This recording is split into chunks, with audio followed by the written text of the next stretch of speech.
You're listening to the Armchair GM Sports Network.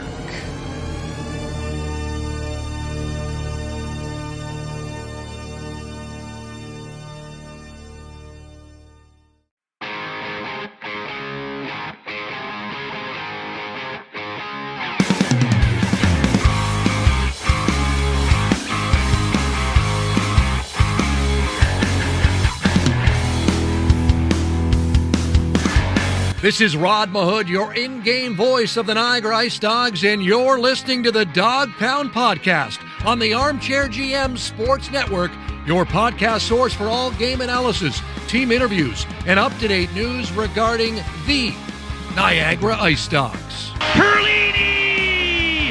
Overtime! IceDogs win! They score! Verhaeghe was also jamming away. It's a power play goal for the IceDogs. And they score! Hosang, first goal as an IceDog. Strome stops Shipley. Ritchie scores! Gets it to Akil Thomas. Thomas has the angle coming in. He scores!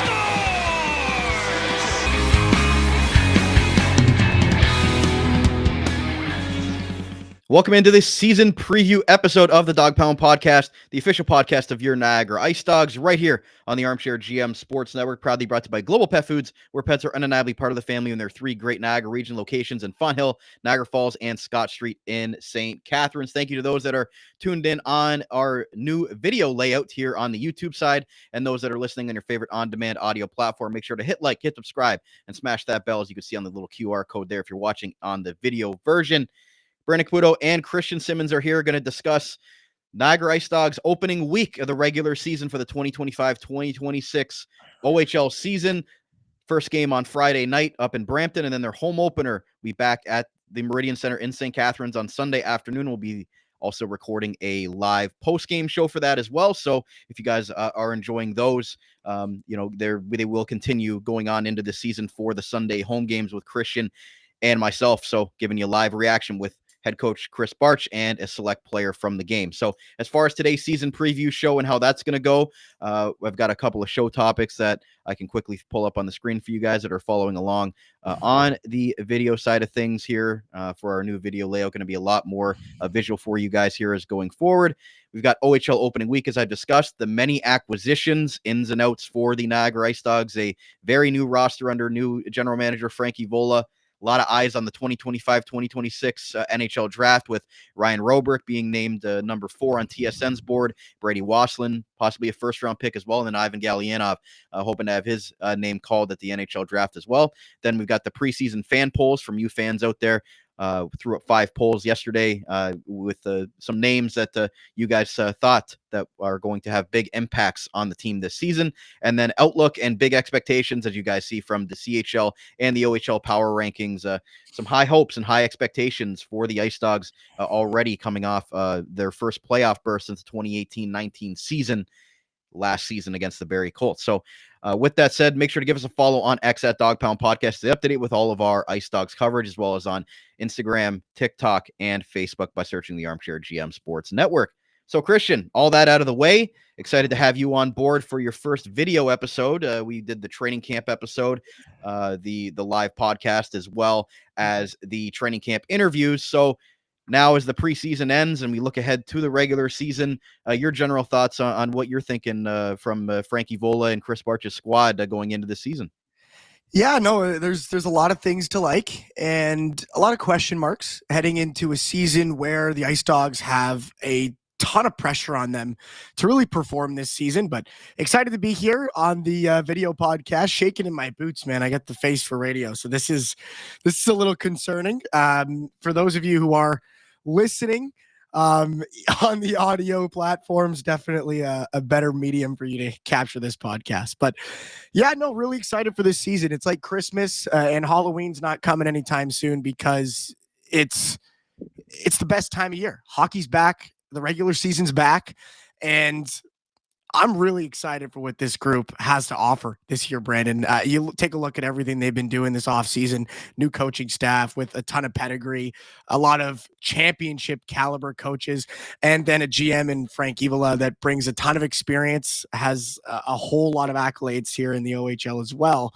And I think it's been an active and fluid couple of days here in Dog Country, and I guess I'm just as curious as the fans to see how some of these things are going to work out. And I think it's going to be a tough start to the season, but it's going to be a good test. And I don't know, Brandon, if you had a chance to take a look at the schedule, but the first couple of games here in 2025, 2026 are definitely going to put the pressure on. You know, you got Brantford, like you said, tomorrow night. On Sunday, we're back home. You see Brampton Sudbury on Friday. Yes, Brampton Friday, Sudbury Sunday, and then Saginaw, Windsor, and Barrie. So a bunch of teams that, you know, not only in the preseason, but also last year were tough matchups. Brampton had a preseason victory over the Niagara IceDogs. And then last year, Sudbury, Saginaw, Windsor, and Barrie, all teams that we know very well, placed well in their own divisions and in the conference. And then Barrie, of course, what can we pick? The enemy, the villain from last season, a team that, you know, we definitely want to get back at. So following a first round postseason exit. And I think for a team that's got a lot of new characters, a lot of new faces, a new coaching staff, and a new general manager, I think the start of this season is, and as you take a look, it's on the screen here, those are some tough matchups in the early going and big tests for a Niagara team that it's still searching to find an identity. You know, you take a look over the last week or so, some of these new trades, you know, Liam Spencer coming in from the Knights, some new presence on the back end, you know, Matthew Virgilio heading to the Moncton Wildcats in the QMJHL. It's a totally different look up front. You got Riley Patterson coming in. You got Ryerson Edgar coming in. You got some new depth players filling out the bottom six coming in. So, and then the goaltender situation also up in the air. So I think the first couple games are going to be really important, not only to get off to a strong start, kind of like they did last season, but also to really find out, you know, where does some of these pieces fit? You know, who's going to fill what roles and what can you expect from each and every dog on, you know, any given night? And yeah, they got two massive road trips coming up to start the season. You're in Saginaw and Flint, and then the next weekend you're in Windsor and Sarnia. So two major back-to-back road trips to start the season, which they only do play those teams once a year. So they get them over quickly at the beginning of the year, kind of a good thing. And it's a good way to start off and bond with, especially a brand new team, be able to get to know the guys a little bit, have that little bit of camaraderie on the road trip. So I think that's a good thing for a team that has so much turnover as well. Yeah, no, for sure. I mean, I know from my days playing hockey, those long road trips, the tournaments, you know, you're staying in a hotel. I don't know if these boys are playing any mini sticks in the hotel. I would imagine they're not, you know, as major junior athletes, but you never know. But the tournaments, the travel, definitely great, you know, bringing guys together. And I think, like you mentioned, for a team that's young, relatively inexperienced with one another, there's really only a handful of guys, you know, back from last season. We were talking about it earlier today, Brandon. You know, the turnover rate here in Niagara is really low. And that's not just on the ice, it's off the ice. It's a totally fresh organization. And I think those road trips are definitely going to service some of these guys well as we get going here. So let's take a look quickly at the preseason from our first show topic there. The IceDogs, you know, 2-2 in their 4 preseason games. And again, you can only take preseason with a grain of salt because there are players missing.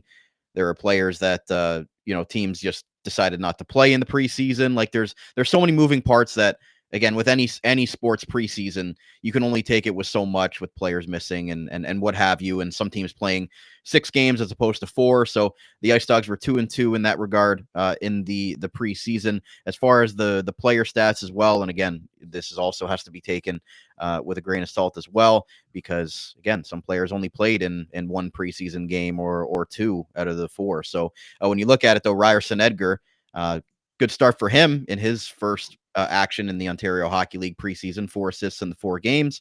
Ivan Galyanov, 2 goals, 1 assist in the 3 games. So good for Gally to get off on a good start. Then Cole Cooksey, 2 goals in the 4 games. Brady Wasslin, a goal and an assist in his 1 game that he played in the preseason. So Ethan Zada, Kevin He, and Riley Patterson are all away at their respective NHL rookie camps and then training camps.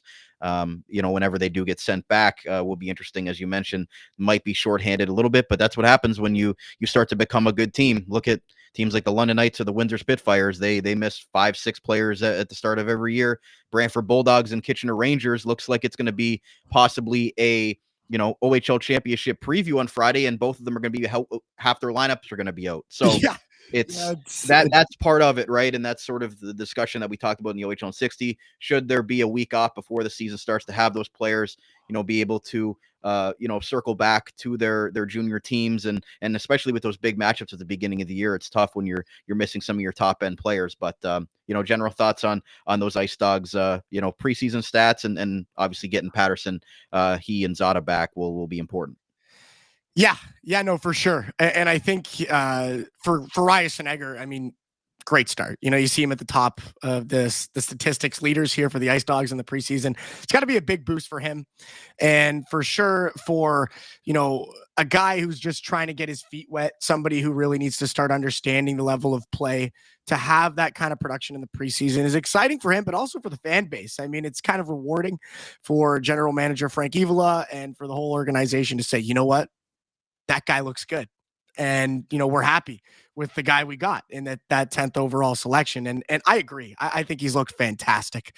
Some of the games I was able to catch in the preseason, just taking a look at how comfortable he looks, the size that he brings, the speed that he plays with, his hands, his vision, everything seems to be coming together at the right time for Ryerson Edgar. Was held scoreless in the preseason, but I don't think that much matters much. I think he was dynamic.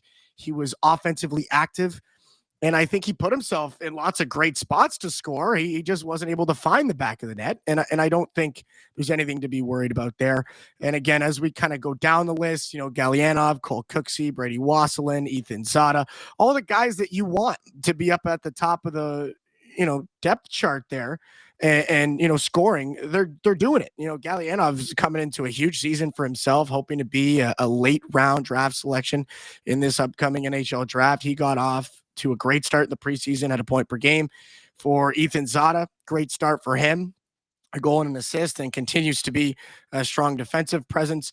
Brady Wasselin on the comeback trail from an injury. Frank Evola has kept us relatively in the dark with that injury, and of course, no gripes there. One of your top guys, you're not going to be releasing a whole lot of information, but I liked what I saw from him in that first game of the preseason. He looked fast. He looked fast, and his shot looked even faster. A kind of guy last year that had that pass first mentality, wasn't really looking for the twine, wasn't really, giving goalies sunburns on the back of their necks per se. But I think this year he's going to fill a bigger role offensively. He's going to stay, with that strong passing ability, but hopefully add some scoring to his game. And we saw some flashes of that in his preseason. And then for Ryan Robrick, a guy that can change any game at any time. It's just up to him. Does he want to? Does he want to change the game? And I think for Robrick, the preseason was a little bit of a teaser. We got an appetizer of what Ryan Robrick can do, but I think there's lots more to come, and the full course should be delicious, so to speak, because he's got such a high ceiling, and the skill and the size that he brings to a team like this is exciting. And then Riley Patterson and Kevin He and, all these pieces, it looks really good. It looks exciting. There's a lot to be excited about for a team that has such a strong core up front. I think the preseason was a great taste. And even for those depth guys as well, like Reese Smith, asserting his physical presence already. 10 penalty minutes in 3 games. So guy was fighting all over the place. A guy in the bottom 6. You look at guys like Sean Doherty. You look at newcomers Jacob Monks, Alex Hage. You look at some of the newcomers on the back end as well. So that kind of segues well into the second topic in today's episode, and that is the massive turnover that you kind of mentioned at the beginning there, and the additions and the stamp that Frank Evola and head coach Chris Barch are putting on this team. And as you guys can see on the video version, a massive amounts of players in and players out from last season. It's pretty incredible when you think about it, Christian. It's funny because a lot of the young core is still intact. There's still Robrick, Zada, Wasselin, Kevin He, and then as well with that Ryerson Edgar coming in the draft. But a lot of big time players, moving out and some coming in as well. So when you look at that list and you just see, and again, not all these guys will be on the roster that necessarily are signed, as Frank Evola said to us in the preseason, but it's definitely something that they wanted to address with things that happened last season on and off the ice and going through a really tough stretch in the second half, still making the playoffs, getting that good playoff experience. But for a team that really wants to take a next step and be a top 4 team in the Eastern Conference this year with those high expectations, Christian, Frank Evola definitely had a plan, and he's implemented that so far. No, he's a man on a mission, and I think he's on a mission to win an OHL championship, and you can see that with these moves that he's made. He's kept a lot of the good pieces of the Niagara IceDogs roster from last season, and he started to bring in some pieces to maybe fill out the puzzle. Some of those spots that we were lacking last season, maybe, and in prior seasons, some areas in which this IceDogs team needs to improve upon. For me, there's a couple of spots. You take a look at what he's done in the defensive core. He's made drastic moves there. Just 3 returning defenders for the Niagara IceDogs. They added some size. Last year, their biggest defender was 6'1". This year, they added Ben Riesniger, 6'3". They added Liam Spencer from the London Knights, 6'5". So they're adding a little bit of size on the back end and bringing in some talent up front. And like you said, we'll take a look here at the defensive core where the majority of these moves were made. You got Liam Spencer from the Knights, Grayson Tiller coming from the enemy, the Barrie Colts, signing and acquiring Sebastian Delelche from the St. Andrews College and the Sioux Greyhounds. And then you got Ben Riesnecker, of course, from the import draft, 26th overall selection out of Czechia. And just 3 of those 7 defensemen coming back. And I think that's an exciting thing. And, we'll go back to what I said earlier. It's a little bit daunting, but it's also exciting at the same time for a team that's looking to make strides. To your point, Brandon, there's nothing better than a kind of a fresh start. And I think for Niagara fans and for the franchise and for the players, everybody's really excited to see what this IceDogs team can put together. And I think they're built strong from the back end. I think they got a large group of not just physically large guys. They got some big defenders that are going to be able to maybe play a little bit, tougher, a rougher style of game that might allow them to go deeper into the playoffs. And we saw in Barrie, a team that basically just, banged them right out of the arena. The Colts played a physical style of hockey that Niagara just really wasn't prepared for in round 1. And I think Frank did a good job of kind of filling in some of those gaps with some big physical defenders. And then also up front, they added some depth. They added Ryerson Edgar. They added Riley Patterson. They added, going back to the defensive core, Liam Spencer, a guy who's got a ton of playoff experience, a guy who's been to the Memorial Cup, has won a Memorial Cup. So he's doing all the right things. It's just, for me, it's about what do the players go out there and show? There's only so much you can do from the back end.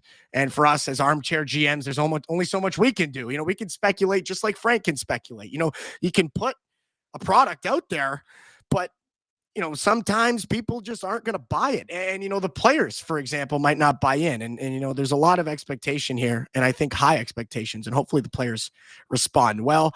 And then for me, just the biggest question mark would be in between the pipes. And I think we've been talking about this for a couple weeks now, and it's not changing. Vladislav Yermolenko finally here, made his way through customs and found his way into dog country, which is really exciting.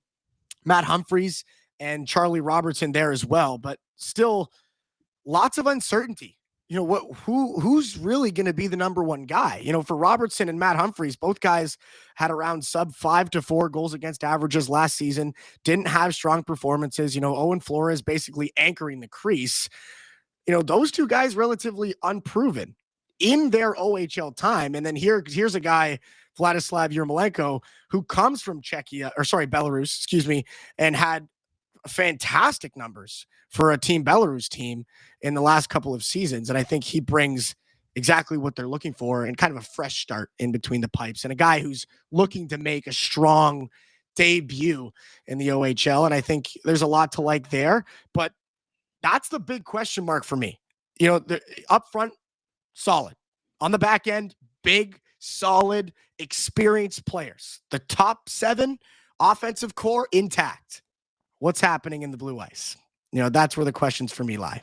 And again, those 3 overagers in Lashko, Flores, and Van Vliet, they're tough guys to replace. Your number 1 center, your number 1 goalie, and your number 1 defenseman that logged a ton of minutes. So when you look at that, that's why, I think Frank Evola saw that, not only revamping the decor and getting harder to play against on the back end, they needed to really replace some of those key players that were leaving. And even, guys like Alex Asadori and Matthew Paris, those are valuable veterans that they had last season that they have to replace, right? So even Mike Levin produced some goals as well. So those are guys that you see why the Jacob Monks of the world have been brought in, the Reith Smith, the Cole Cooksey, as we'll get into with the overage, discussion and all those sorts of things. Riley Patterson brought in. So Alexander Hage. So there's a lot of moving parts as Frank Evola mentioned. And even at the time of recording this, full disclosure, like we don't know all the answers either. Right. So there could be a trade that comes down while we're recording this episode and we'll have to talk about it on next week's show. I'm gonna take my phone off Do Not Disturb so we can catch some of these transactions. Maybe we'll have so to do that, Brandon. Yeah. So we can get the live commentary. But yeah, no, it's a good point. Like I think still a ton of uncertainty, but for me, it's hard, right? It's hard because there's positives and then there's question marks. And we don't know how they'll all fit together, right? A lot of players haven't played with each other yet. Exactly. The chemistry's in question, but the top 6 to me looks lethal, right? You take a look, right? You got Ethan Zada, you got Kevin He, you got Ryan Robrick, you got Ryerson Edgar, and you got Riley Patterson. Assuming Edgar is in the top 6, I would assume based off of his preseason performance and the top end potential that he brings to this team, he's probably going to be up there. I don't know that there's too many. And then Brady Wasselin. Oh my God, I can't believe I almost forgot about Wazzy. So, you take a look at that top 6. It's hard to imagine this IceDogs team not finding that kind of success. But then you look at the bottom 6 and it's like, who are these guys? Like you got a bunch of players that nobody in the OHL, let alone Niagara IceDogs fans have ever seen. And it's kind of like, okay, well, what can we expect from them? Like we know what Kevin He and Ryan Robrick and Riley Patterson and Brady Wasselin are going to do in a 65-game OHL. We just don't know what's going to happen with the bottom 6. So it's the bottom 6, it's the defensive play, it's the goaltending for me where I'm just a little bit concerned that, there hasn't been a whole lot of bona fide, verified information for us to really go off of.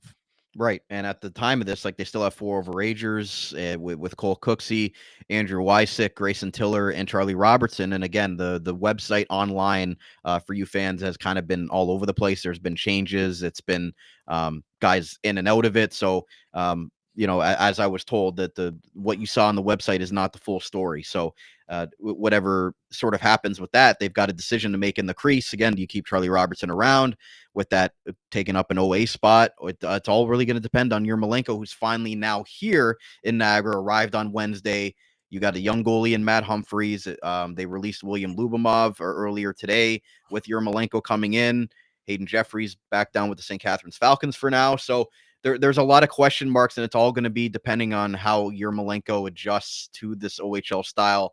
And as we kind of brought up in the training camp episode, how him and Matt Humphreys are going to kind of carry the load and fill the gaps for a guy like Owen Flores when he plays so many games, and then he graduates on, who's going to take that next step forward. And I think that's where the question mark of Charlie Robertson comes into this. And we'll see how Frank Evola, maybe he might not make a decision right away. It might be something that he waits like a month or two, sees how things go. Charlie Robertson coming off a double surgery in the offseason as well, seeing him get back into game action for the first time in quite a while since January. So a lot of questions. And to me, like I said in the media poll that the OHL put out, it's all going to be dependent, the X factor in net. Yeah, and it's also an overager conversation. Yep. Because if Yermolenko's not ready to go, then Charlie Robertson probably sticks around, and then you got to cut another forward, or a defender, right? When you take a look at the overagers, and maybe we'll talk a little bit more about this later, but you got Charlie Robertson, Cole Cooksey, and then 2 defenders in Andrew Wysick and Grayson Tiller. And how do you navigate that, right? If Yermolenko is good, he's good to go, then maybe Charlie Robertson isn't a part of this team. And then, it opens up some doors for, those 2 guys on the back end and maybe, Cole Cooksey up front to stick around. But then, there's also the offensive side of things. That's another variable. You got 14 guys rostered right now up front and only 12 spots. So, does Cole Cooksey make the top 12? Does he make the bottom 6 lines? And then maybe you don't worry about that. Charlie Robertson sticks around. So, there's all, like you said, there's all these question marks. There's the forwards, there's the overagers, there's the defenders, and then Yermolenko from Belarus. What does he bring? Hopping off a plane just the other day. So I think, again, these first couple of games are going to be really important. And with some of these guys, at NHL camps, Zada, Kevin He, these guys not back, and Riley Patterson, of course, not back for a couple more games, it gives an opportunity to these guys to really show what they have. And I think not only for a strong start, not only for the fans, and not only for us to really get an idea of what this IceDogs team is going to bring, but for Frank Evola to understand what he has in these first couple of games before some of those guys come back from NHL camps, so he can really start to formulate, okay, what am I going to do with this overage situation? And I think those first couple of games are going to give him a really good chance to do that. And that's why you have a couple of carryover roster spots just in case certain things might happen in the first week of the season, and having that luxury of having some depth where, in past seasons, they might have not even had 10 forwards that you thought were OHL caliber. So they've got 14 of them here with the new NCAA eligibility. We'll see how sort of things go. And again, that's all we can tell you is what we're going off of right now is what we see on the screen. So that's and again, by the time we record our first, post-game show on Sunday afternoon, maybe some things are different, but that's the beauty of the OHL opening week. So, and you know what? I don't know that it's going to be too different come Sunday night, because like we talked about, there's still so many questions. There's so many questions, and I doubt they're going to be answered in 2 games this weekend. And I think we're still going to have lots to speculate on, but maybe a little bit better of a sample size, some stuff for us to really dig our teeth into, and maybe we can help you guys. You guys can help us, and maybe that's for a later point in this episode with some of those fan polls. But I think for me, just excitement and passion and nervous energy as we get ready for puck drop tomorrow night. We'll be right back on the Dog Pound Podcast, the official podcast of your Niagara IceDogs, proudly brought to you by Global Pet Foods, where pets are undeniably part of the family in their 3 great Niagara region locations. We'll hear from General Manager Frank Evola on the next segment. We'll get your fan polls and outlook for this season. Stay right here. We'll be right back. Did you know that the Global Pet Food stores in the Niagara region are all independently owned by members of the local community? We believe that pets are truly part of the family and are a source of joy in everyday homes around the world. Yet that living, loving experience usually doesn't happen all on its own, but takes extra effort to create and maintain. And we want you to know that the owners and staff at Global Pet Foods are always there to help you keep it going any way we can, because we believe. Proud show sponsor of the Dog Pound Podcast, the official podcast of the Niagara IceDogs. We hope to see you at one of the following locations across Niagara: 3643 Portage Road in Niagara Falls, 160 Highway 20 in Font Hill, as well as 400 Scott Street in St. Catharines. Global Pet Foods, where pets are undeniably part of the family.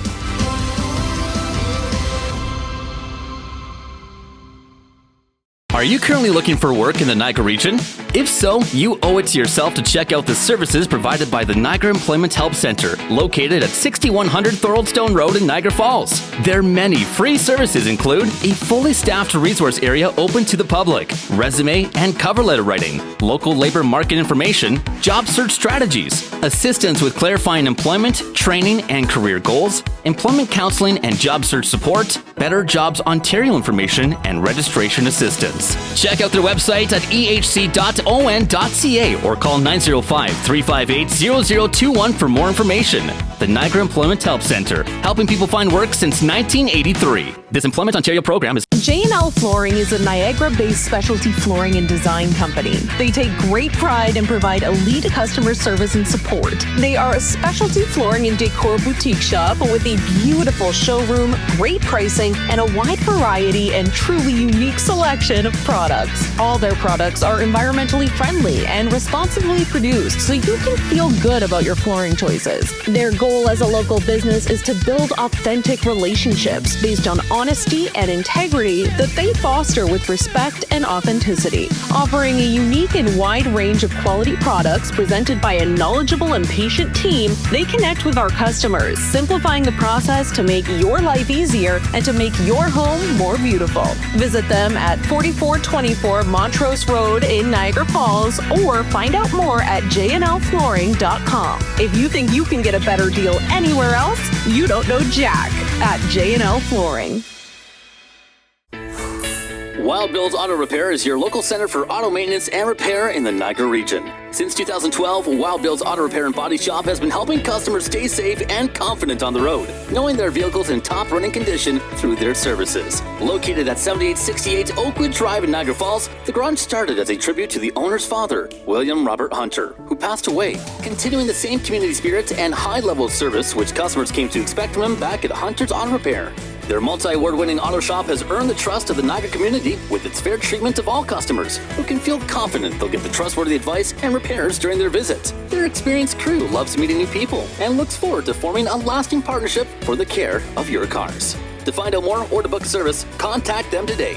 905-358-7868 or wildbillsauto.ca. Wild Bill's Auto Repair, helping customers stay safe and confident on the road since 2012. Hey, it's Ryan Roberg. This is Ethan Zader. This is Brady Waslin. This is Ivan Galyanov. This is Kevin Heaton. And this is the Dog Pound Podcast, the official podcast of the Niagara IceDogs.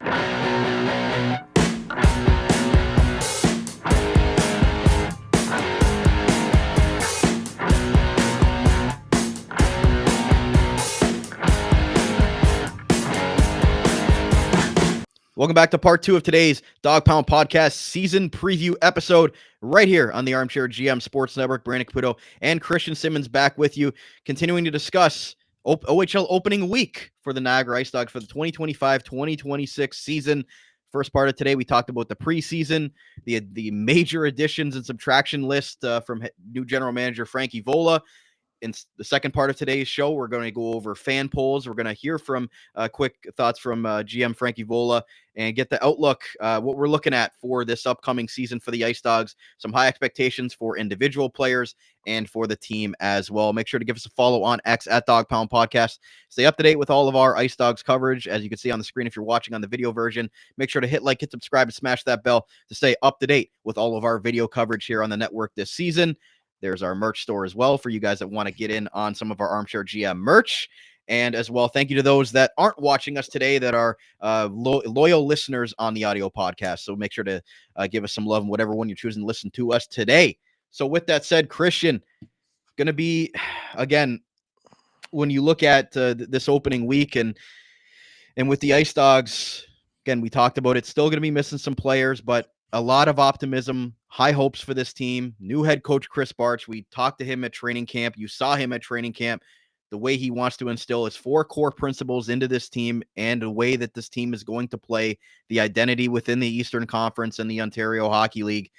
You know, I guess, what are your initial thoughts on what you've seen from head coach Chris Bartsch as they've gone on through the preseason and how he's not only going to take the players that Frank Evola is going to give him at his disposal for his lineup card, but then implement how the IceDogs are going to play? Yeah, I think I've said this to you before, and I think I've said this on some of our other podcasts, that I think Chris Bartsch is the leash that some of these dogs need. I think he brings that alpha male energy. I had a chance to watch him on ice during training camp, and there was a couple of bag skates. There was a couple of things that, you know, you don't typically see in an Niagara IceDogs or any OHL training camp for that matter. And he just brings that attitude. He brings, you know, this is not, you know, a joke. You know, this is, and I think coming off a season last year where there was quite a few, you know, things maybe off the ice and on the ice that you wanted to kind of forget. He brings the right mentality this season that, you know, we're going to get it done. And here's how we're going to get it done. I'm going to lay it out. There's a template. There's a formula. You're going to buy in. We're all going to buy in. And hopefully at the end of the season, we're going to be standing there with a trophy in our hands. And I think, like I said, he's the right guy.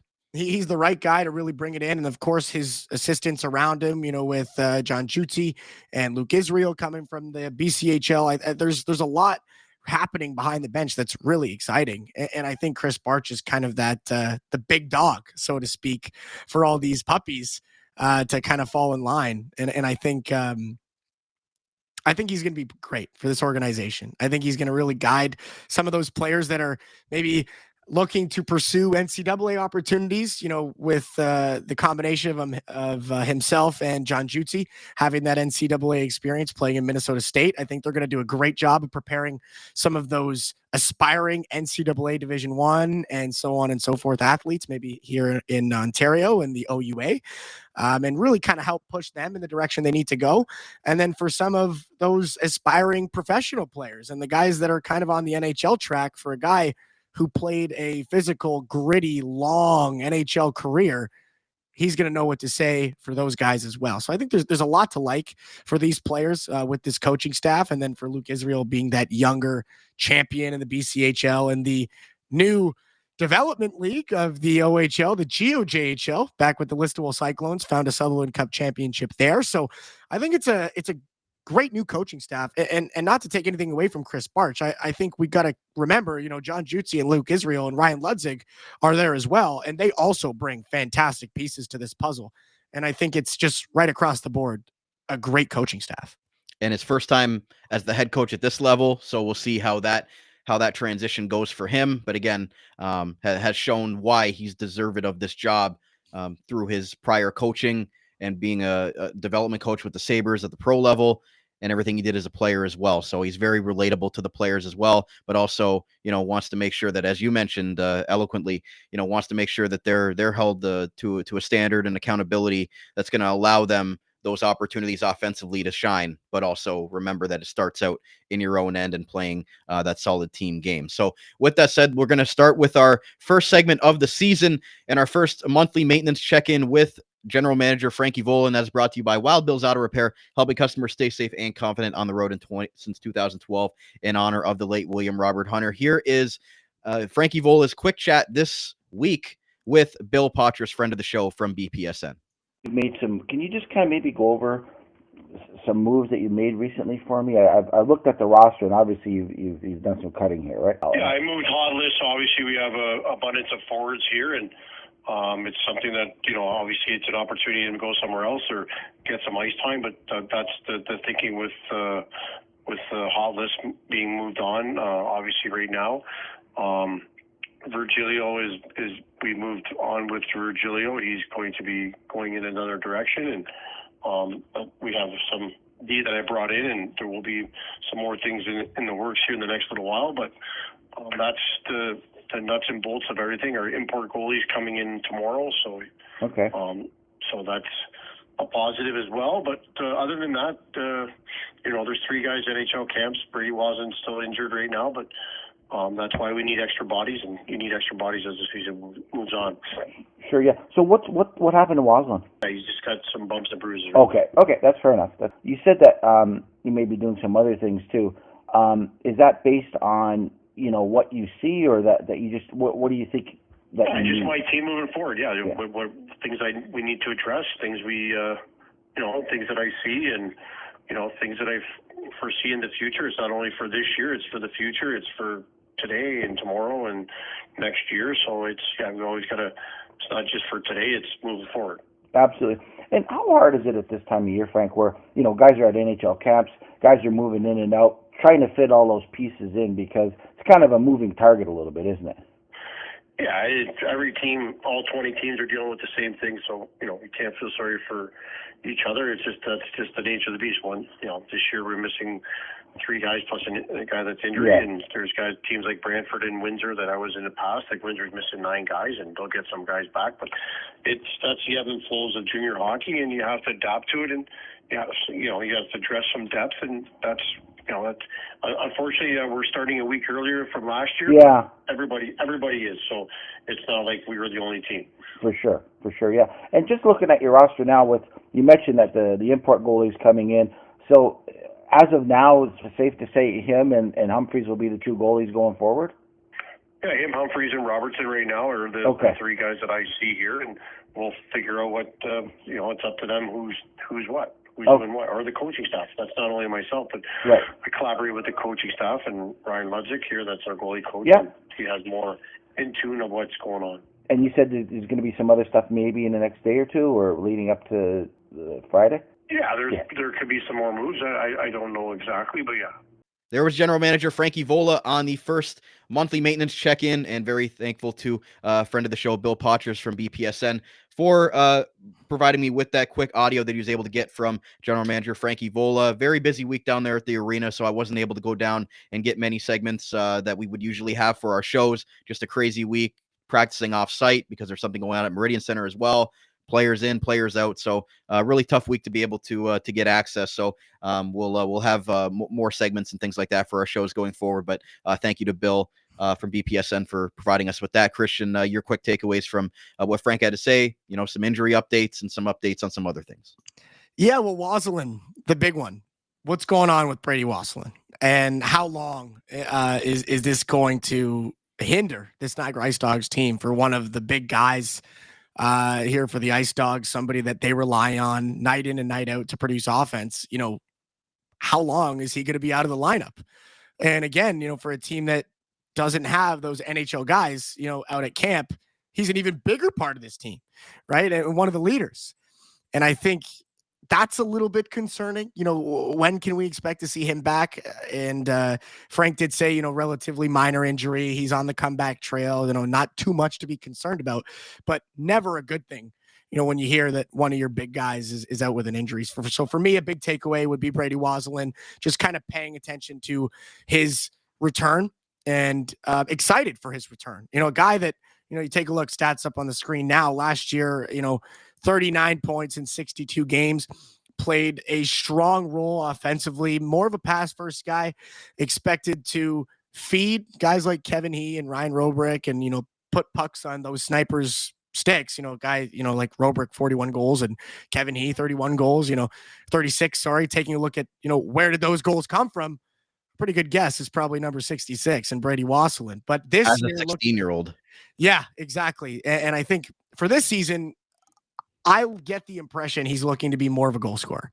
I think he wants to improve his draft stock, and that's going to be a great way for him to do it, is start ripping biscuits.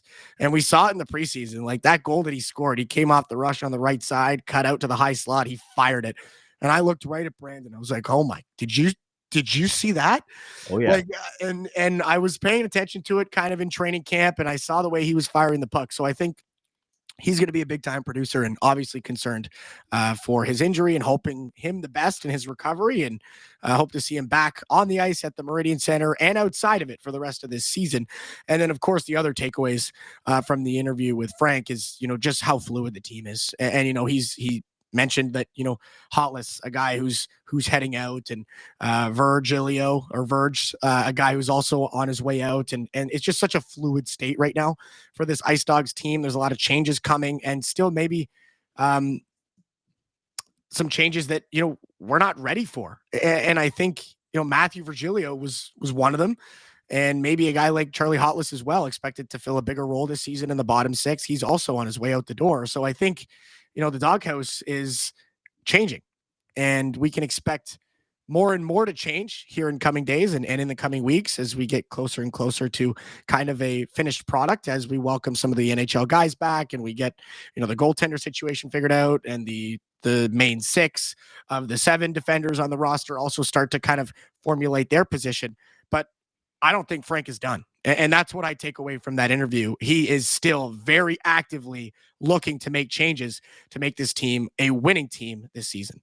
And I did like how he brought up about every team goes through this right now. And when you're a really good team, this is sort of the luxury that you get when you have players that are away, that have the opportunity to be away at NHL camps. This is sort of the waters you have to navigate when you're a really good team. You look at those other great teams that are going through this. He mentioned this isn't just a Niagara thing. All the teams, the top teams, are going through it. So when you have a team that has this caliber of roster, that's why you have to have so much depth to be able to fill in when these guys are away at not only NHL camps, but if they ever have the opportunity to go away to World Juniors, you miss a month of that season as well. So those really good teams and those really good programs that have so many NHL drafted players that are away at big tournaments, they're able to still stay above water because of the depth within the organization, that organizational depth, not only at this level, but as you mentioned, maybe guys that are developing in the GOJHL or the OJHL, having those guys be able to come up and being able to develop. And that's the key thing right now in a developmental league. How can your organization withstand a few of those injuries or players being away? And hopefully Wasselin is just going to be very short term, but those are things you have to navigate through a 68 game season. Yeah, you have to. And I think to your point and to Frank's, to have the luxury and the gift of having a ton of top end talent comes right along with the curse of having to wave them goodbye sometimes. Like those guys, they belong to other teams. They belong at different levels, and you can't hold them. You can't. And unfortunately, right now, you see some of them at NHL training camps and playing some preseason games, which is really exciting for them. But of course, for Frank and for the IceDogs, it makes things more difficult. But like you said, it's just part of the territory. To Frank's statement in the interview, it's part of the ebbs and flows of junior hockey. This is what you expect, and for him, I guess it's a good sentiment to the team he's put together. If he's got guys going to NHL training camps, he's doing his job right. He's producing a solid roster of draftable NHL talent, and I don't think anybody is going to complain that some of their own are representing the Niagara IceDogs in NHL uniforms. So let's get into our next topic on today's show, and that is going to be the fan polls from you guys out there. If you're not already getting in on our fan polls for our shows, make sure to give us a follow on X at Dog Pound Podcast to stay up to date with those when we do post polls for our shows, so you guys can get in on the conversation. So let's start off. Let's start off with the first one that I put up there, even though it's the most important one. But who will be the IceDogs team MVP this season for you guys? Looking on the video version, if not, you can just follow along with us in audio. I'll read off the options really quick here. The options I provided were Kevin He, Ryan Robrick, Ethan Zada, Brady Wasselin. Ryan Robrick wins this poll with 66%. Kevin He second at 24%, with Brady Wasselin and Ethan Zada, a little bit further behind in that. And I don't really think that there's much surprise here to a lot of people. Christian, I have my thoughts on things, but these are the four key members of the Niagara IceDogs team that are all going to be major impact players this season. Two of those guys being draft eligible first round picks, and Robrick and Zada, and Robrick and Wasselin. Kevin He, Ethan Zada, both NHL draft picks and signed to their NHL team. So all four of these guys are going to be big. Yeah, absolutely. And I think this list could just go on and on and on and on. And I think I don't know that these four really capture the top end talent the IceDogs have. You leave Riley Patterson off the list. You leave Ryerson Edgar, who could have a massive rookie season with some of these early telltale signs. But I do think Ryan Robrick coming in at the top of that poll is not a big surprise. I mean, you take a look at what he did last season. He had 87 points, a 41 goal scorer. And to my point and to yours, we've talked about this. When he wants to be, he's the best player in any building in the OHL. And I think it's going to be up to him this season. Does he want to be the MVP? Does he want to score every other night? Does he want to really wear that letter with pride this season? And does he want to be a top 5 NHL draft pick in this upcoming season? I think all the tools are there. He's got the size. He's 6'4", he's 215. He can score from anywhere in the offensive zone, and he can play with a physical brand of hockey like we saw in training camp and in the preseason. He was getting physical. I think there was some mitts flying in training camp as well. So there's a lot of things to like for Robrick. I just think he's got to go out there and he's got to show it. He's got to be excited. He's got to be motivated for this season. And it's a big season for him. And I can't imagine he doesn't bring his best in his draft year. And that's going to be exciting for the Niagara IceDogs. And again, like for a guy who can single-handedly take over a game, even in some games where it's just not even his night. He'll go 40 minutes with one hand on his stick and wake up in the third and put 4 in the back of your net. And for a guy who's coming into his draft season with a whole lot more eyes on him, I think he's going to bring his best in year number 3 with the IceDogs. So I can't really complain with him at the top of the MVP polling there. Kevin He, number 2, can't really complain there either. A guy, NHL ready speed. a 2-time 30-goal scorer in the OHL, could be a 40-goal scorer this season as he continues to develop.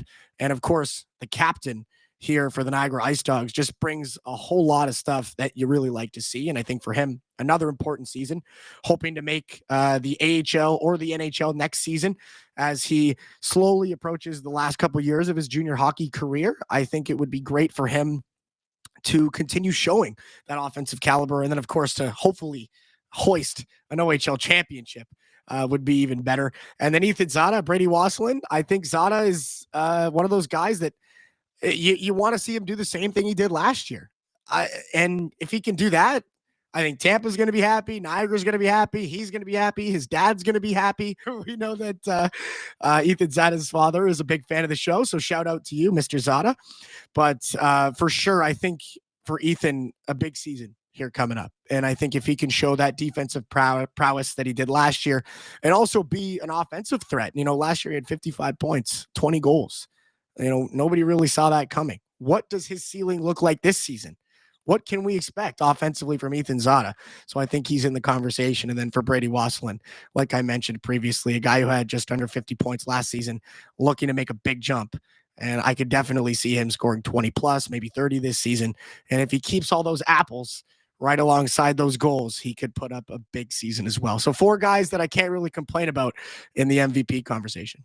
Yeah, and Wasselin now a BU commit, so we'll see, how he has a good, possibly last OHL season here after breaking the IceDogs rookie assist record as being drafted as a goal scorer. But quickly on Robrick, having that extra year of eligibility for that because of the late birth year. He would have been drafted last year if he was born a couple months earlier.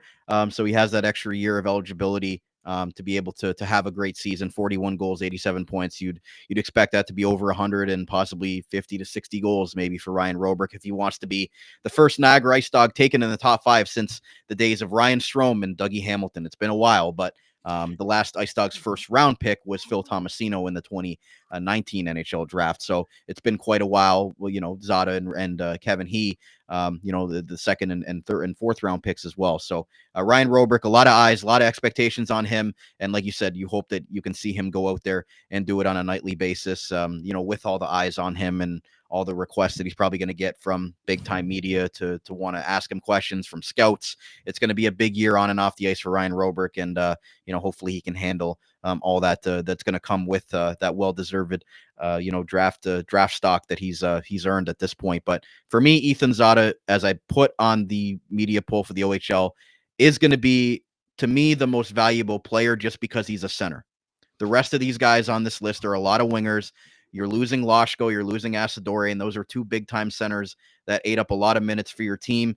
Ethan Zada plays in all situations for this team, power play, penalty kill. He's so good on the draw. He's so good at a two-way player that as much as these top-end elite wingers are going to be valuable, I think what Ethan Zada brings down the middle, that's why I chose him as my player that is going to be the most valuable to his team this season because of everything Ethan Zada brings in the middle of the ice.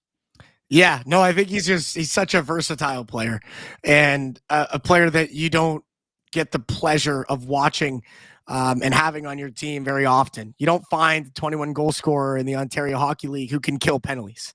You just don't see that. And he brings size, he brings length, he brings a lot of smarts and talent in the faceoff dot, like you said. And there's just so many sides to his game. He's an onion with all these layers. And I think for the IceDogs and for head coach Chris Barch, it's just how are they going to use him, right? How are they going to use him and hopefully put him in those spots to really be a big time contributor as we move on to poll number 2. Brandon, tell us all about this one. What do we got? Who will be an X factor for the team's success this season? Guy that might not necessarily be one of those top end guys that we mentioned in the MVP discussion for the team, but forward Ivan Galianov, forward Sean Doherty, goaltender Vladislav Yermolenko, and young goaltender Matthew Humphreys. Yermolenko wins this poll with 52%. Galianov was second at 30. Humphreys at 14. Sean Doherty at 4. All 4 of these guys, to me, bring an important element to this team. Doherty and Galianov as top 9 forwards that are very good two-way players. Galianov, that guy that's often forgotten about in this draft year as well with Wasselin and Robrick. Doherty, just a solid bottom 6 guy, and then the goaltending, as we've kind of mentioned already. So we've already basically discussed the whole goaltending situation here, Christian, but Yarmolenko takes this one. Yeah, and I think that's it's the fans are obviously paying attention. The X factor is in between the pipes. Whoever's in net for this team is going to either be the X factor or going to be somebody that's going to hopefully not get a lot of criticism. But at the end of the day, if they can't fill Owen Flores' shoes, if this team cannot be a strong team in their division, if they can't live up to the expectations that they have, it's going to be a spotlight shined on the crease. And for Vladislav Yarmolenko being the only guy that we haven't seen, he rightfully takes this spot as the X factor for the Niagara IceDogs this year. I think Galyanov a very close second. And for me, a guy who brings a lot to the table. I think, for fans and for scouts, there's a lot of stuff in Galyanov's game that you're really going to like. And I think he brings something that some of his other players don't, and something that Chris Barch will probably relate to. And I think he's going to find a lot of success for this IceDogs team. And then, of course, Matt Humphreys and our fourth member, Sean Doherty, a goal scorer in the bottom six, somebody who can rip the puck. And I think he'll also be a factor as well. But I think Yarmolenko finds himself at the top of that list, and for very good reason. And then which will be the most impactful IceDogs newcomer on forward? Again, Riley Patterson takes this poll 60%. Second was the young rookie Ryerson Edgar, first-round pick at 27%. Jacob Monks and Alexander Hage also on this poll. All four of those guys look like they're going to have impactful seasons for the IceDogs, all brought in, by general manager Frank Evola, getting Ryerson Edgar to commit when, at the beginning of the summertime, there was questions there. But again, he's going to go through some growing pains. Let's not put too much expectation on a 16-year-old forward, especially with this team. But I do think Ryerson Edgar is going to have a great rookie season as a 16-year-old. Riley Patterson takes this poll, a Vancouver Canucks prospect, and a guy that, at the time of recording our training camp episode, he wasn't even on the team. And then all of a sudden the big trade comes in for those 5 draft picks. And, Frank Evola brings in another valuable right shot winger to add to the fold as well. Yeah, no, for sure. And I guess we're going to have to make a new poll tomorrow because, as Frank continues here, we're probably going to have to keep making new ones. But I think Patterson, for sure, for me, has to be the most impactful newcomer on this team. You look at what we gave up to get him. You got 5 picks going the other way, a second rounder in 2026, a third and a sixth in 2027, and then a third and a fourth in 2029. That's a lot of potential talent in coming years that we've given up to get this guy here. A 4th round pick of the Vancouver Canucks, a 2-time 25 goal scorer in the Ontario Hockey League, a guy that's going to bring a lot of experience. He was a part of the team that saw them lose in the playoffs last season. So he brings a lot of experience. He brings a lot of talent. He brings size. He brings grit. And I think he's poised to be the most impactful player. And I think not just for the skills that he has, but I think he also has to be. I'd see that, there'd be a lot of criticism if he wasn't. If Patterson comes in this season, we give up 5 draft picks to get him, and he doesn't have the kind of season he had last year, 25 goals, 34 assists, as you can see on your screen. If you are listening or watching on the video podcast, had 59 points in 64 games for Barrie last season and had a 62-point campaign in 2023. So a guy that brings a ton of offense, and we need that offense. For what we've given up here, I think if he can't bring that offense, it's going to be tough sledding for head coach Frank Evola and company up there with the brass tacks. So I think it's going to be an important move for this team. I think Patterson's coming in to fill an important role, to be in that top 6 and maybe fill some gaps that they had last season. But I really think there's emphasis from the fan base as well. Like, this guy has to produce. He's got to produce. If he doesn't produce, we got a problem. And I think for Ryerson Edgar, maybe not the same kind of pressure, but I can see why he comes in at number 2 on that list. He showed flashes in the preseason. He showed flashes in training camp. We've all seen the tape from YSE. We've seen what he can do offensively. We've seen the physical side of his game. We've seen his speed. We've seen his hands. There's a lot to like. It's just, how long is it going to take for him to adapt to this level? And I think when he does, we can expect a very talented offensive player. But for me, Patterson takes the poll. No problems there. I could see him 100% having a big time impact for this team. And I think he has to. 12 points in 16 playoff games as well. So they're definitely going to need that come playoff time as well from a guy that had a strong showing for the Colts as they went to the Eastern Conference final last season. So a few more minutes here. Let's quickly get through the newcomer defenseman poll. Ben Riesenecker, Grayson Tiller, Sebastian Del Elche, and the recently acquired Liam Spencer from the London Knights for a 6th-round draft pick. It was actually a tie. Ben Riesenecker and Grayson Tiller, 39% each. Sebastian Del Elche at 14%. Liam Spencer at 8%. So you already went over sort of the whole defensive core in the first segment today, Christian. But all 4 of those guys look like they're going to be impactful players. But Riesenecker as the import coming in, and then Tiller as the big acquisition from the Barrie Colts for Alex Asadorian, the Niagara native, coming back for his final OHL season. So it's going to be interesting to see how all 4 of these guys perform on the back end. Yeah, for sure. And I think you take a look, you got 2 guys who come from teams that were very successful in the playoffs last year in Liam Spencer and Grayson Tiller, Barrie Colts and the London Knights respectively. And then you got a guy, Sebastian Del Elche, drafted by the Sioux Greyhounds, had a big season with the St. Andrews College Saints last season, won a McPherson tournament championship with that squad, and really showed a whole lot of presence in preseason. I thought he was defensively capable, so not surprised with him being, coming in at 3rd in that ranking. And then for Ben Riesenecker, a massive kid, like 6'3", big presence, played in the Czechia U16 and U18 ranks, and had offensive output as well. He was a guy that wasn't just a shutdown guy. Riesenecker was offensively capable in Czechia, and hopefully he can bring that to his game here in the Ontario Hockey League. But I do agree. I think Grayson Tiller, a guy that was a part of that Barrie Colts squad from last season, is going to look to do the same thing that he did there, logging 18 to 20 minutes a night, hopefully be a shutdown guy here for the IceDogs. But for Ben Riesenecker, I'm excited to see the offensive side of his game. I want to see him with maybe, 20 points this season. I'd love to see him with 30 plus, but I think he's a guy you can expect to chip in offensively as well. And then for Liam Spencer, he brings the size. He brings that 6'5", big body frame that helps you get to the Memorial Cup. And for a team that's aspiring to be exactly there this season, he's going to be a big help. And of course, Sebastian Del Elche, also an offensive producer. So 4 new guys that all bring different things. And I think it's going to mean a lot of good on ice display for the Niagara IceDogs as we shift gears here once again. And our final poll sort of segues in with Grayson Tiller as well. Which overage player will be the most impactful for the IceDogs? And again, at the time of putting this poll out, Charlie Robertson was not on the IceDogs online roster, so that's why I didn't put him on here. Obviously, you can only have 3 overagers. They've got 4 right now. Cole Cooksey at forward, Andrew Wysick on defense, and Grayson Tiller. Tiller takes his poll at 64%. Second was Andrew Wysick at 23%. And Cole Cooksey, who comes over from the BCHL with 13%. Still sort of an unknown of how he's going to be able to transition to this level. But, Christian, we've talked a lot at length about these 3 players as well, specifically, and how the overage situation is going to work. And Charlie Robertson's still in the picture as well. So I want to quickly mention that to everybody, that nothing has sort of happened in that regard, but something will have to happen with one of these 4 overagers at some point, as you can only play 3 of them. And sometime, in November, they'll have to make a move, if not earlier. So, are you surprised at all with the poll? Not surprised.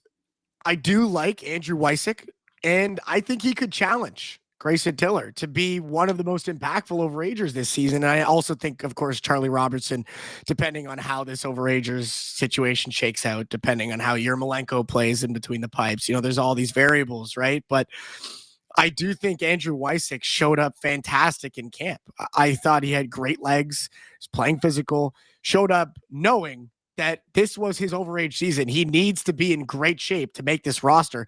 And I think he put himself in a great position to do just that. So I think Wysick has done a lot of work this offseason based off of what he's shown so far early this year. And I wouldn't be too surprised if he makes a jump here. But Grayson Tiller, the obvious choice, brings all that experience, a guy that what you're going to get. He knows how to play in the big moments, knows how to shut it down when he needs to. And I think, for a team that, last year struggled in the latter half of the season, in those must-win games, those games that really matter, down the stretch, I think it was tough for this team to really hone in their skills and their talents. And I think Grayson Tiller is going to allow them to do that. He's going to be that presence, that mature veteran on the back end that knows what it takes to win in those tight spots, and maybe vocally, but also, lead by example with his play. He's going to be a great leader on the back end, and I can't really complain too much. But I do think Robertson as well has to be in this conversation. It depends on what happens, and in a couple weeks' time, we'll probably have to revisit this list as we get a better understanding of which 3 overagers are going to play. There's obviously that, you can carry 4, you can only play 3. So once one of them touches the ice, then the other guy. So there's all this stuff happening. So I think this list is probably the most ever changing out of all the polls that we've done here so far. We have no idea. This is by far the most speculatory. No way to know for sure, but I do agree Grayson Tiller is going to be impactful with whatever role he fills. Andrew Wysick, now the longest tenured Ice Dog, the only remaining player from the 2021 draft. And he's had 3 tough seasons, going through some injuries, hasn't played a lot of games, and he's looking to be 100% this year for his final OHL and junior hockey season. Would really love to see that for Andrew Wysick, finally have that opportunity to play for a playoff team here in Niagara, as he didn't get to play in the playoffs last season as well. So it's just really tough to really see a guy like Andrew Wysick go through it the last 3 years, work so hard off the ice, going through so many injuries and things that he's had to battle through to be able to get to this opportunity. And we'd really like to see him finish out strong here at his overage year for the Ice Dogs community and fan base that he's been here with now, again, longest tenured since 2021. So still discussion there with the overagers and how those things will go. But as we sort of wrap up here, Christian, the Ice Dogs, as we mentioned, are ranked on the CHL and the OHL Power Rankings, as I pull it up on the screen here as we wrap up the episode today. But Ice Dogs ranked number 5. But again, preseason Power Rankings, you might as well just throw them in a blender and there you go, because you never know what things are going to happen. Brampton was ranked number 1 coming into last year, and things kind of went off the rails for them with all those high expectations. But I do believe the almost called them Hamilton again, the Brantford Bulldog Kitchener Rangers, to me, with London and Windsor, those are the 4 teams to beat, in my opinion, right now, until somebody can knock those teams off. And then, 5 through 15 could look completely different. But it's good that the Ice Dogs, have those high hopes, especially for this season. If this is going to be the last year for sort of this young core, with Wasselin possibly moving on, if Robrick makes the NHL next year, Kevin He, Ethan Zada could possibly, be with their NHL team. So this could be the last portion for a lot of this core, and you'd like to see them go out with a very strong showing if they can somehow make it to the Eastern Conference Final, have a chance at a Bobby Orr trophy. Yeah, no, for sure. And I think Frank Evola is kind of identifying that as kind of a storyline this season. In many ways, in many respects, it's their last kick at the can. You say bye to some of these guys next season. You got the overagers on their way out. You got the NHL prospects probably moving up in the ranks. Kevin He, I would say, is at least an AHL player next season. So, it comes at a good time for them to be ranked this highly, but like Reese Dumaney said on the OHL and 60 podcast, this could be crumpled up and tossed in a garbage can somewhere. It doesn't mean a thing. The players still have to go out there and prove it. These teams have to go out there and prove it. They have to play the hockey that they've been given, the expectation to play.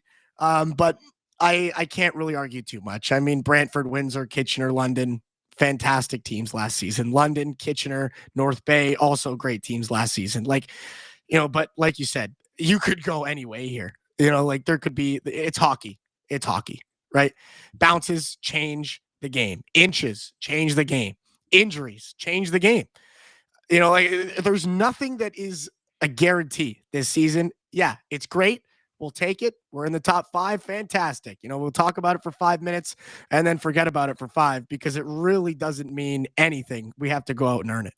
Exactly. And that's what head coach Chris Barch is going to want those guys to do starting Friday night up in Brampton for the Steelheads in a Central Division matchup to start out the year, and then another divisional matchup for the home opener Sunday afternoon against the Sudbury Wolves down at the Meridian Center. Want to see the place packed for the home opener. Going to be an exciting start to another Ice Dogs season here, not just for the team, but for us on the show. And you listeners, thank you very much for being back with us for another great season. Christian, can't wait to have you along board for all the content at the rink and here with the episode as well. Cam will be chiming in on a part-time basis as well. when he gets done with all his commitments. So really looking forward to what should be a fun season here for everybody around and associated with the IceDogs, looking to take another big step, and a lot of eyes going to be on them with some players. Yeah, let's get her started with a bang. Friday night it starts, and Sunday at home for the pregame show. I think it's going to be a fun weekend of hockey.